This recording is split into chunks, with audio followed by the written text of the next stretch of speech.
का समय चल रहा है। अभी गणेश चतुर्थी निकल के गई है, अनंत चतुर्दशी आने वाला फेस है, मुहर्रम का पर्व भी चल रहा है। तो हमने कहा है कि जो भारत सरकार का और यूपी सरकार गाइडलाइंस हैं कोविड-19 का, उसका 100% पालन हो, कोई उसमें ढील नहीं होनी चाहिए, उनका पालन कराया जाएगा।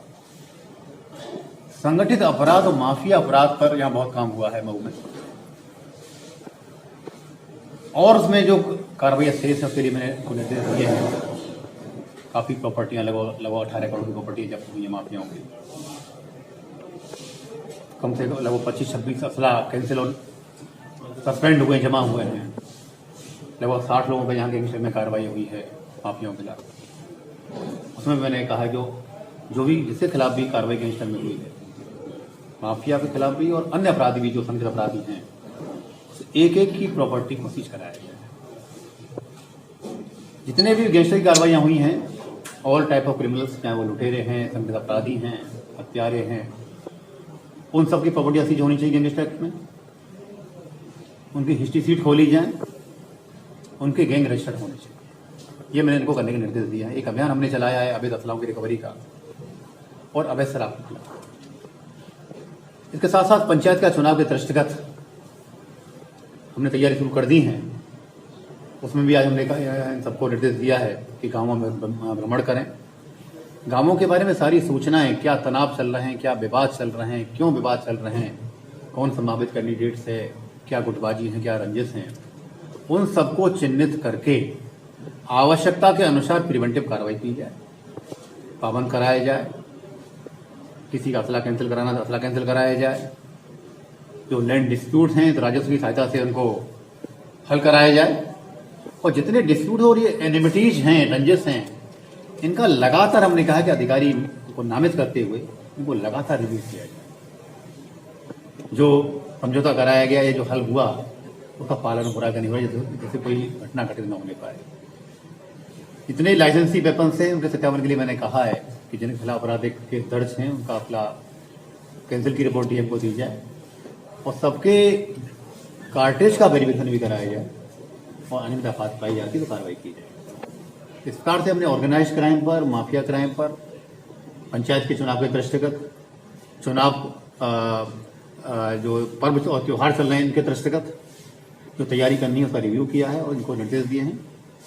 मऊ में अच्छा कार्य हुआ है, उन्होंने काफ़ी यहाँ अच्छा रहा है। अपराध में भारी गिरावट है, मर्डर जैसे हेड में भी लगभग 50% की गिरावट है। रमेश काका की भी लगभग 1.6 करोड़ की प्रॉपर्टी सीज करी है।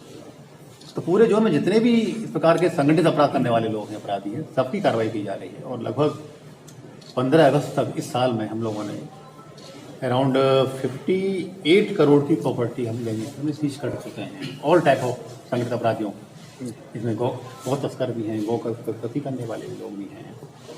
गौ तस्कर, गौ कसी करने वालों में हमने बड़ा साफ निर्देश था कि जितने अपराधी हैं जो कर रहे हैं गैंगस्टर में कार्रवाई होगी, रासपा लगेगी, प्रॉपर्टी सबकी सीज होगी। ये जघन्य अपराध है गौ कसी। अच्छी कार्रवाई भी हुई है। लगभग 600 पूरे जोन में आपको बताना चाहूंगा 662 गौ तस्करी और गौ कसी करने वालों हमने गैंगस्टर लगाया है, जिनमें से 259 की हिस्ट्री शीट खोली है। 4 पे कार्रवाई रासपा की हुई है, 60 गैंग रजिस्टर्ड किए गए और 3.5 करोड़ की प्रॉपर्टी उनकी सीज की गई है। इसी प्रकार शराब माफियाओं में भी हम लोगों ने 112 पे गैंगस्टर लगाया है, लगभग 4.25 करोड़ की प्रॉपर्टी सीज की गई है, 20 गैंग रजिस्टर्ड किए गए हैं और टोटल जो संगठित अपराधी हैं लगभग 1499 के खिलाफ हमने गैंगस्टर में कार्रवाई करी है। 847 की हिस्ट्री शीट खोली है, 135 गैंग रजिस्टर्ड कराए हैं, 15 पर रासुआ लगाई है। तो हमारा पूरा यह है कि जितना टॉप 10 अपराधी, इन सबके खिलाफ एक योजनाबद्ध तरीके से हम लोग कार्य कर रहे हैं। तो जो भी संगठित अपराध में इन्वॉल्व होगा, हिनियस क्राइम में इन्वॉल्व होगा, कानून व्यवस्था को डिस्टर्ब करेगा, उसके खिलाफ सख्त कार्रवाई करेंगे। ये 12 देखिए, ये 12 तो जैसे एक गिरोह नहीं होता है, विभिन्न सहयोगी होते हैं। जो माफिया जो लोग हैं उनका जो सपोर्ट करने वाले होते हैं, विभिन्न एक्टिविटीज में होते हैं, और उनके 5, 6, 10 गैंग भी हो सकते हैं, लेकिन एक कहीं से जुड़े हुए होते हैं। तो इस प्रकार से ये 12 बलिया का जिक्र करना चाह रहे हैं। यहाँ एक परसों हत्या हुई थी जी, इस हत्या की बैकग्राउंड आप सबके संज्ञान में है ऑलरेडी। पट्टीदारों का विवाद था, पट्टीदारों ने हत्या करी है।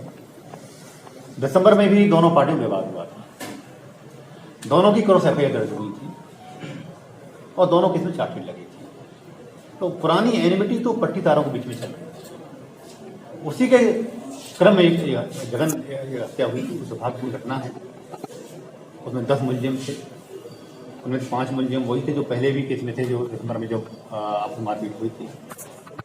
6 लोगों को अब तक गिरफ्तार कर लिया गया है और इसमें केवल गिरफ्तारी नहीं, बहुत सख्त कार्रवाई की जाएगी। गैंगस्टर एक्ट वगैरह में भी इसमें कार्रवाई एक मैसेज दिया जाएगा, कानून को कोई अपने हाथ में लेने की हिम्मत न करे।